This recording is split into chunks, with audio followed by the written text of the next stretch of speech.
এই মুহূর্তে সবচাইতে গুরুত্বপূর্ণ খবর, সরকারি কর্মচারী অফিসে অনুপস্থিত থাকার জন্য শাস্তির ব্যবস্থার নির্দেশ দিলেন মন্ত্রী বিকাশ দেববর্মা। আজ মুঙ্গিয়াগামী ব্লকে তিনি ভিজিট করেন, সেখানে যেসব কর্মচারীরা উপস্থিত ছিলেন তাদেরকে ধন্যবাদ জানিয়েছেন। কিন্তু যারা আসেননি আজ অফিসে, অফিস কামাই করেছেন, ছুটি না নিয়ে, অর্থাৎ আগে থেকে যদি ছুটি নিয়ে থাকেন সেটা আলাদা বিষয়, কিন্তু যারা আজ অফিসে আসেননি তাদের জন্য শাস্তি, অ্যাকশন নেওয়ার নির্দেশ দিলেন বিডিওকে।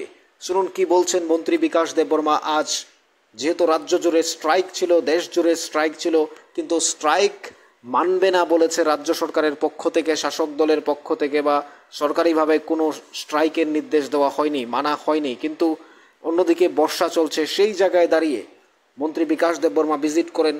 সরকারি অফিস কামাই যারা করেছেন, আগে থেকে যদি ছুটি নিয়ে থাকেন সেটা আলাদা বিষয়, কিন্তু যারা ছুটি নেননি, না নেওয়ার কারণে কিন্তু অফিসে আসেননি, তাদের জন্য শাস্তির ব্যবস্থা, অর্থাৎ অ্যাকশন নেওয়ার নির্দেশ। কি বলছেন বিকাশ দেববর্মা? মিডিয়া বন্ধুদেরকে আজকে আপনারা সবাই জানেন যে আজকে সিপিএম এবং কংগ্রেস সর্বনাশা বন দেখিয়েছে ওরা। আজকে আমি মুঙ্গিয়াগামী ব্লকে এসেছি, আমার সঙ্গে আছে বিডিও সাহেব আর স্টাফ, ম্যাক্সিমাম স্টাফ এসেছে। আর যারা এসে বিডিও সাহেবকে বলেছে এটা অ্যাকশন নেওয়ার জন্য, কারণ কেন আসে নাই কারণ দর্শাতে হবে। আমি যারা কর্মচারী বন্ধুদেরকে ধন্যবাদ জানাবো। আজকে বৃষ্টি, এত বৃষ্টি, তবে তারা আজকে এসেছেন, নিজের কর্মস্থলে এসেছেন। আজকে আগের মতো নয়, আজকে গাড়ি ঘোড়া সব চলছে, অফিস কাছারি স্কুল কলেজ সব চলছে। তার জন্য আজকে আমি বিডিও সাহেব, এডিশনাল বিডিও সাহেব, আরো আমার লাইন ডিপার্টমেন্টের কর্মচারী বন্ধুরা আছেন, তাদেরকে আমি ধন্যবাদ যে আজকে যে বনকে প্রত্যাখ্যান করেছেন, ওরা বনকে মানে নেই, সবাই অফিসে এসেছেন। আপনারা সবাই জানেন আজকে প্রচুর দুর্যোগ হচ্ছে এই ত্রিপুরা রাজ্যের মধ্যে, তবুও আজকে তারা এসেছেন, টাইমলি এসেছেন, তাদেরকে আমি ধন্যবাদ জানাই। যে সিপিএম এর যে কর্মনাশা বন, তাদেরকে প্রত্যাখ্যান করেছেন, সবাই অফিসে এসেছেন।